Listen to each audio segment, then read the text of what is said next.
Bonjour, bienvenue sur le plateau de Batijournal TV. Nous sommes à Lille, Forum Bois Construction 2023. Et avec mes deux invités, nous allons parler de la forêt guyanaise. Donc nous partons en Guyane avec vous, Madame Nathalie Barbe. Bonjour. Bonjour. Vous êtes directrice relations institutionnelles à l'ONF, en charge de l'outre-mer. L'ONF en deux mots? Alors l'ONF, c'est un établissement public qui gère les forêts publiques de l'Hexagone et en Guyane. À côté de vous, Monsieur Franck Brasselet, bonjour. Bonjour. Franck, vous êtes architecte et urbaniste en Guyane. Le nom de votre agence et qu'est-ce que vous y faites? Jungle Architecture Group. Donc il y a une trentaine d'années que je suis installé en Guyane. Et vous construisez quel type de bâtiment? Bâtiments publics Édifices publics à 90% et beaucoup de bois. Beaucoup de bois. Fatalement. Et vous êtes aussi commissaire de l'exposition Guyane qu'il y a ici au Forum Bois cette année. On va en parler tout à l'heure. Avec vous, Madame Barbe, je voudrais qu'on dresse une petite photographie de la forêt guyanaise. Alors, un patrimoine exceptionnel. Peut-être quelques chiffres juste pour situer. Le territoire de Guyane, c'est 8 millions d'hectares. Forestier à 99%. Si on compare avec la forêt de l'Hexagone, en Hexagone, il y a 17 millions d'hectares. Donc, premier élément vraiment à retenir sur la forêt en Guyane, l'immensité de ce territoire. L'autre spécificité de la forêt en Guyane, c'est qu'elle est propriété privée de l'État, domaine privé de l'État, alors qu'en fait... Toute la forêt guyanaise appartient à l'État. 96% de ce territoire est encore domaine privé de l'État. Ensuite, autre spécificité, au-delà de l'immensité, la propriété, c'est forêt tropicale humide naturelle. Un peuplement, des peuplements extraordinaires qui sont dans le code forestier soumis au régime forestier. Donc c'est ce qui fait que l'ONF est le gestionnaire de ces forêts que depuis 2008. Donc en fait, le cadre réglementaire est relativement récent en Guyane. Voilà. Et c'est l'ONF qui s'en charge. Voilà. Alors, qu'est-ce que ça veut dire d'être gestionnaire de ces forêts en Guyane? C'est qu'en fait, si on reprend les 8 millions d'hectares, au sud, on a le parc national de Guyane, parc amazonien de Guyane, qui représente un peu plus de 3 millions d'hectares. Une zone cœur de parc, où là, la gestion, elle est vraiment conservatoire, statut de protection forte, avec des arrêtés ministériels. Une zone d'adhésion, où les contraintes sont un peu plus faibles. Au-dessus, on a une zone intermédiaire qui fait à peu près 2 millions d'hectares, où là, nous, on y opère essentiellement de la surveillance, lutte contre l'orpaillage illégal, protection du foncier. Et puis, on a quelques massifs disséminés dans cette zone intermédiaire qui font l'objet d'aménagements forestiers pour approvisionner la filière et le développement du territoire, Maripasoula, Saül, etc. Au-dessus, on a ce qu'on appelle le domaine permanent forestier, 2,4 millions d'hectares. C'est là où on y applique une gestion forestière, comme on peut le faire dans l'Hexagone. Mais on verra que c'est un peu différent quand même. Voilà, je vais y revenir, mais c'est vraiment là où, dans le DFP... C'est là où on exploite, on va dire. C'est là où on va chercher le bois, notamment pour la construction. C'est ça. Et ensuite, on a la bande littorale, qui, en fait, elle, est urbanisée, a pour objectif l'agriculture, le développement humain, le développement économique, où là, ça fait 600 000 hectares. Est-ce que c'est facile? Parce que, je ne connais pas du tout la forêt guyanaise, et je pense qu'on est nombreux ici. Est-ce que c'est une forêt facile à exploiter? Non. Alors, juste pour reprendre un peu des éléments de ce que peut-être vos spectateurs, vos auditeurs ont en tête, dans l'Hexagone, on a à peu près 4 millions d'hectares de forêt publique. Là, si on compare, et en domaniale, propriété de l'État, 2 millions d'hectares, là, on est sur 2,4 millions. Ces 2,4 millions, ils sont divisés en 40 forêts domaniales, 40 massifs. Et en fait, nos prédécesseurs ont commencé par rapport à l'infrastructure route nationale, il n'y en a que 2 en Guyane, on va dire de progresser au sein des massifs forestiers pour programmer l'exploitation des bois. C'est-à-dire qu'en fait, on est sur un territoire où il n'y a pas d'infrastructure ou très peu d'infrastructures. Actuellement, dans les massifs forestiers, dans le DFP, la domaine permanent forestier, on a à peu près 1000 km de desserte forestière. Voilà, donc c'est très peu par rapport à l'immensité. Par rapport à ce qu'on pourrait y faire et par rapport à l'immensité qu'il y a à gérer et à exploiter. C'est ça. Donc en fait, ce qu'il faut bien arriver à comprendre, c'est que cette forêt tropicale naturelle, elle a effectivement des ressources en bois, des essences forestières qui peuvent être utilisées en construction essentiellement, mais la répartition de ces essences exploitables, elle n'est pas forcément homogène. Donc en fait, vous avez une immensité, vous avez à peu près entre 1400 et 1600 essences d'arbres, et dans ces 2,4 millions hectares, il faut qu'on cherche les 4 ou 8 essences principales qui sont utilisées. Est-ce qu'on les a trouvées, ces 4 ou 8 essences, et quelles sont-elles? Alors, moi je vais citer les 4, vous direz celles que vous utilisez, mais nous, les 4 qui font 80% du volume, c'est l'angélique, le gonfolo, le grignon, blanc et rose. Voilà. Après, il y a le wakapou, il y a d'autres essences, mais celles qui sont... L'angélique fait 80% à elle toute seule. On va voir après avec vous comment vous gérez cette forêt et comment ce que vous mettez en place en termes d'innovation notamment pour la gérer. Sur cette petite description, est-ce que vous voulez ajouter quelque chose? Et puis ensuite, on va voir comment vous utilisez ces bois. C'est là que nous, en tant qu'architectes, urbanistes, on intervient quand on est sensibilisé un petit peu à cette richesse énorme, parce que je crois qu'on est maintenant à plus de 1800 essences et bientôt 2000. Notre rôle à nous, c'est aussi d'essayer de diversifier. Excusez-moi, quand on dit bientôt 2000, ça veut dire qu'on n'a pas terminé l'inventaire? On est loin d'avoir terminé l'inventaire. Et donc notre travail à nous, en tant qu'architecte, constructeur et stockeur de carbone, entre parenthèses, c'est d'essayer de diversifier un petit peu ces essences. On prend 5 tiges à l'hectare, ce qui est absolument rien. Donc c'est un taux de renouvellement qui a été fait et généré dans la dynamique FSC de manière à avoir un taux de renouvellement naturel de la forêt primaire sur 60 ans. Donc on a en gros 0 impact sur la durabilité de la forêt amazonienne qu'on exploite. Donc ce qui génère toutes les difficultés de saison des pluies, les nouvelles normes environnementales d'analyse d'impact en saison sèche, en saison des pluies, les contraintes de débardage avec les câbles en nylon au lieu des câbles en métal, etc. Donc il y a énormément de contraintes et en gros, ils ne travaillent que 6 mois dans l'année pendant la saison sèche. D'où les idées qui ont commencé à germer il y a une trentaine d'années sur les dirigeables, qu'on en reparlera sur le site pour l'exploitation forestière, aller chercher les grumes en forêt, éviter tous les grumiers, les pistes et tous ces éléments-là. Mais essayer d'avoir au niveau architecture, le moins d'impact possible sur la forêt. Avoir le moins d'impact possible sur la forêt. Et je pense qu'en toute modestie, on a la forêt la mieux gérée du monde sur la Guyane. Donc on continue à essayer de préserver cette excellence. Mais à ma connaissance, il n'y a pas de forêt mieux gérée au monde. Alors, vous avez cité la certification. La forêt là-bas est bien certifiée. C'est l'ensemble du massif qui est... Donc, du coup, je vais peut-être préciser un peu cette exploitation à faible impact. On va y revenir. Allez-y, sur la certification et sur l'exploitation à faible impact. Donc cette exploitation à faible impact, elle a été concomitante avec l'État qui a voulu que sa forêt, les 2,4 millions hectares, là, sur les 8 que j'ai cités tout à l'heure, en fait, soit gérée durablement. Dans un patrimoine, j'y reviens pas. Et donc, du coup, la certification PEFC, elle a été obtenue en 2012 et elle fait l'objet d'un audit chaque année. Donc chaque année, on est susceptible d'avoir des non-conformités majeures à lever ou mineures et à expliquer.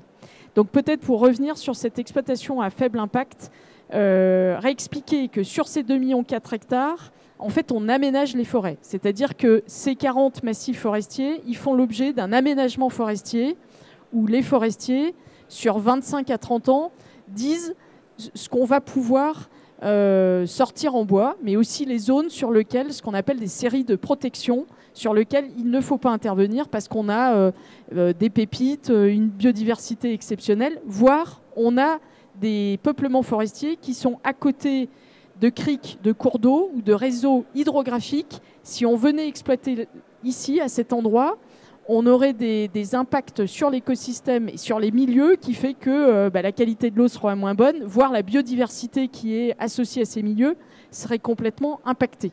Donc en fait, sur les 2,4 millions, on a actuellement à peu près 1,6 million d'hectares qui font l'objet de plans d'aménagement, d'accord ? Et sur ces 1,6 million d'hectares, si on enlève les zones sous contrainte, par rapport au réseau hydrographique ou par rapport aux pentes, hein, les surfaces ne sont pas accessibles, on a à peu près 800 000 hectares, voire un tout petit peu moins. Donc déjà, on voit que par rapport là où on peut exploiter les bois, ce n'est pas la totalité des 2,4 millions, voire des 1,6 million qui sont déjà aménagés. Ensuite, notamment, on avait une zone expérimentale qui était le site de Paracou. On a eu tout un tas d'expérimentations qui ont été faites par l'ONF et par le CIRAD à l'époque pour essayer de comprendre la dynamique de ces écosystèmes à nouveau exceptionnels. Et en fait, progressivement, on a mis en place ce qu'on appelle l'exploitation faible impact qui a été partagée avec l'ensemble des acteurs. C'est pour ça que monsieur qui est architecte en parle comme s'il gérait la forêt. C'est que tout le monde s'est approprié à quel niveau d'exploitation on peut être pour ne pas menacer la reconstitution de cette forêt, la régénération de cette forêt. En gros, si j'ai bien compris, hein, c'est 5 arbres qui sont prélevés sur une parcelle. Par hectare, en moyenne. En moyenne, et on n'y revient pas avant 65 ans. 65 ans. La rotation, c'est-à-dire... Voilà. Et en fait, ce qui est compliqué, c'est que les essences qu'on cherche, elles ne sont pas forcément réparties de façon homogène. Donc en gros, ce qui se passe de ce plan d'aménagement, on en arrive à un plan de valorisation de la ressource en échange permanent avec les acteurs de la filière qui nous disent, voilà, à 3 ans, 5 ans, le besoin de bois est en essence dont j'aurais besoin. Ensuite, ce qu'on appelle ce PRMV, il est mis en œuvre. Et pour être mis en œuvre, pour trouver cette ressource dont ont besoin les architectes et les industriels qui le transforment, on fait ce qu'on appelle une prédésignation. C'est-à-dire qu'on va sur les parcelles, hein, qui sont immenses, on quadrille la parcelle et on arrive, par rapport aux données de terrain qu'on récupère, de dire effectivement, là c'est une zone hydrographique, là il y a une pente importante, on ne pourra pas intervenir. Donc on arrive à préciser cartographiquement où on va pouvoir trouver ces essences. Et ensuite, on désigne les arbres que vous allez exploiter, qu'on va donner en exploitation. Chaque arbre est géoréférencé pour que l'exploitant forestier sache les arbres qu'il peut prélever et on lui donne des alertes, pareil sur les géoréférencements des arbres semenciers ou des arbres remarquables qu'il doit intégrer dans son exploitation, dans son contrôle de l'exploitation. C'est-à-dire que ces arbres-là, il n'a pas le droit d'y toucher. C'est-à-dire que l'abattage de l'arbre doit être parfettement maitrisé pour que ces arbres soient protégés. Parce que quand on abat un arbre en forêt amazonienne, on fait un peu des dégâts collatéraux. C'est ça. Et c'est aussi valorisé. Hein. Alors ça, on le valorise sur le bois énergie.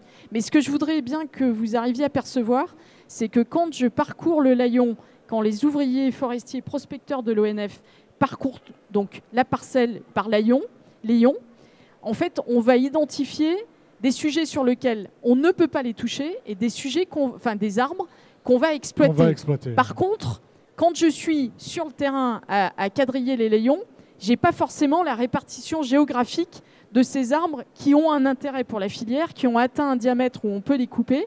Donc ensuite, il y a tout un travail, j'ai envie de dire, en bureau, où on utilise ce qu'on appelle une cartographie LIDAR, qui nous permet d'identifier là où il y a les gros bois, d'identifier aussi ce qu'on appelle le modèle numérique de terrain, qui permet d'avoir une vision précise de la topographie. Parce que quand vous êtes en forêt naturelle, on ne voit plus rien. On a l'impression que c'est plat et en fait la hauteur des peuplements est très différente. Tout ça pour vous dire que j'ai peut-être repéré 10 tiges sur l'hectare et ensuite le travail en bureau, il est de vérifier ces tiges, est-ce qu'elles sont bien accessibles et ensuite, est-ce que je ne vais pas faire une ouverture de cette canopée trop importante où je vais trouver mes 5 tiges hectares au même endroit et du coup, je vais fragiliser mon écosystème. Donc l'idée aussi, c'est de répartir de façon homogène sur l'hectare les 5 grumes qui vont être prélevées. Très intéressant, très technique, beaucoup d'innovation. On pourrait en parler longtemps, mais je suis obligé de vous interrompre parce qu'on va parler maintenant un petit peu de construction. La qualité des bois de construction guyanais, c'est quoi? Qu'est-ce qu'ils ont comme qualité? Qu'est-ce qu'on attend d'eux? C'est simplement une merveille. Mais un peu plus que la merveille. C'est le plus beau des matériaux. En fait, quand on se spécialise en architecture dans la construction bois, on utilise le bon bois au bon endroit. C'est-à-dire qu'on a des capacités de durabilité, de protection aux termites, aux nuisibles, etc. Et en fait, suivant le projet, suivant la localisation dans le projet, on a tout ce panel d'essence. On en a 80% en angélique, mais on a malgré tout une trentaine d'essences disponibles dans les scieries en Guyane. Et notre jeu, entre guillemets, c'est de travailler la bonne essence au bon endroit, en fonction de tous ces critères de durabilité, des bois qui sont immergés, temporairement immergés, jamais immergés, donc les contraintes d'orientation par rapport à la pluie, par rapport au vent, etc. Ouais, c'est ça, parce que ce qui est à gérer en Guyane, c'est l'humidité. C'est la pluie. C'est la pluie. Le pire ennemi du bois, c'est l'eau, tout le monde le sait. Et donc en Guyane, on a 3,50 m par an. Les 2 dernières années, on a eu 5,60 m, hein, ce qui était complètement exceptionnel. On va y revenir sur la dernière question sur le réchauffement climatique. Les changements climatiques. On a toute cette facilité, nous, dans la construction, ce qui fait tout le plaisir du métier d'architecte et d'architecte du bois, là-bas, par rapport aux essences européennes qu'on peut avoir sur le Mélèze. Vous n'utilisez pas du tout d'essence européenne? Non, elles sont absolument pas résistantes aux termites. Et donc il y a une grosse sinistrologie. Il y a eu des tentatives économiques d'utiliser des lamellés collés. Il y en a eu de fabriqués en Guyane. Mais non, c'est absolument pas viable. Et on avertit tous les maîtres d'ouvrage dorénavant d'arrêter totalement la construction en bois européen. Juste avant de vous redonner la parole, l'angélique, c'est quoi sa qualité principale, ce bois? Alors c'est un bois de classe 3, ça va de 1 à 5 dans les classements de structure. Il est durable parce qu'il n'est pas attaqué aux termites, parce qu'il est très siliceux. Et c'est un des plus courants avec les WAPA en forêt. Le WAPA, on ne va pas détailler un petit peu toutes les essences, mais il est facilement usinable, il est fréquent, il est en général assez sain. C'est l'épicéa de la Guyane? Oui. J'ai dit une bêtise, hein. J'ai dit que je pouvais dire une bêtise. Non, mais c'est le plus courant, c'est le plus usité. Parce qu'il y a aussi le problème dans l'exploitation forestière de la reconnaissance des arbres. Et donc ça, sur de la connaissance culturelle, qu'elle soit amérindienne ou bushinengue. Alors il y en a quelques-uns quand même, quelques scientifiques qui sont à même de le faire, depuis des petites pousses jusqu'aux arbres qu'on reconnaît avec les écorces, les fruits, etc. Et donc il y a aussi un problème d'identification des essences. Après, le plus lourd, c'est toute la classification et la normalisation, mais ça, la caractérisation des essences, où là, on rentre dans un système hyper complexe, coûteux, etc. Et ce qui fait qu'on a qualifié beaucoup des essences au niveau européen par extrapolation, en fait. Donc, on travaille toujours dessus, mais c'est laborieux. C'est laborieux. Donc, vous vouliez réagir par rapport à ce qu'a dit monsieur tout à l'heure? C'est juste ce qui me semble très important dans ce qui a été dit. C'est effectivement, il y a 1300, 1700 essences, on va dire, d'arbres. Admettons qu'on n'ait pas encore tout identifié. Mais l'une des complexités, c'est qu'effectivement, on voit bien si 80% du bois qu'on sort est sur 4 essences d'arbres et qu'on parcourt les parcelles toutes les 65 ans, on voit que si la ressource bois demandée, elle augmente, une fois qu'on aura parcouru tous les massifs, on risque d'être un peu en butée. Donc l'importance, et c'est pour ça que je voulais revenir sur ce point-là, l'importance pour la filière en Guyane et pour le développement bioéconomie en Guyane, c'est qu'effectivement, on accélère sur la caractérisation des essences qui allège la pression sur cette forêt naturelle en répartissant le besoin et le prélèvement sur plus d'essence. Voilà. Sinon, en fait, voilà. Donc c'est là où il faut qu'on accélère, de mon point de vue, sur la caractérisation pour lever la pression. Sur les domaines de l'Est guyanais, on a une pénurie de gonfolo. Le gonfolo était extrêmement exploité, surtout en charpente et en panne de charpente. Et on s'est retrouvé devant une pénurie de gonfolo. Donc il faut faire attention. On va terminer notre échange par l'exposition que vous nous présentez ici au Forum Bois Construction. De quoi s'agit-il? Donc, intervenant depuis 2 ans dans le forum du bois, on a petit à petit fait germer l'idée de faire un stand de présentation de notre magnifique forêt guyanaise. Et donc on s'est mis sur le projet du stand qui est un petit peu gonflé au fur et à mesure parce que c'est une longue chaîne. Donc on part de l'ONF, on va passer par la recherche qui est extrêmement riche en Guyane aussi. On a à peu près tous les instituts de recherche, CNRS, IRD, CIRAD, etc. Il nous manque un stand de CNES qu'on a évoqué la dernière fois, parce qu'il commence à y avoir de l'imagerie satellite pour l'identification des essences en forêt, etc. Donc ça sera pour les prochaines expositions. Après, on passe sur l'exploitation des bois immergés. On passe sur les chantiers particuliers qui sont en Guyane, sur le fleuve, sur tous les sites isolés, où là, on a des contraintes de construction qui sont assez spectaculaires, parce qu'on transporte les pelleteuses sur des pirogues, etc. On s'approvisionne en bois autour des projets. On a un volet qui me semblait indispensable sur la brique, puisque brique et bois sont beaucoup utilisés, vont bien ensemble. Et on a une société là, qui commence à très très bien tourner, même qui exporte en métropole. On a un petit stand sur les multiples prix et récompenses malgré tout qu'on a eu en Guyane, sur des projets primés, sur des concours nationaux et internationaux. On a un petit stand avec les 2 meilleurs ouvriers de France guyanais. Qui sont maintenant sur la charpente de Notre-Dame de Paris. D'accord, donc en fait, vous venez aussi en métropole de temps en temps. Je vais être obligé de vous interrompre parce qu'on a un peu débordé. Je vous invite tous donc à aller voir l'exposition pendant toute la durée du salon. Elle ira ailleurs après ou elle reste là? Elle est appelée à tourner. Elle est appelée à tourner. On n'a pas tout abordé, on n'a pas eu le temps. Mais je vous remercie vraiment d'être venu nous présenter la forêt guyanaise et ce qui se fait en Guyane au niveau de la construction bois. Une émission donc à retrouver sur notre site internet Batijournal et sur les sites internet de nos partenaires que sont le Forum Bois Construction, le magazine Wood Surfer et bien sûr France Bois Forêt. Merci à vous. Merci. Merci.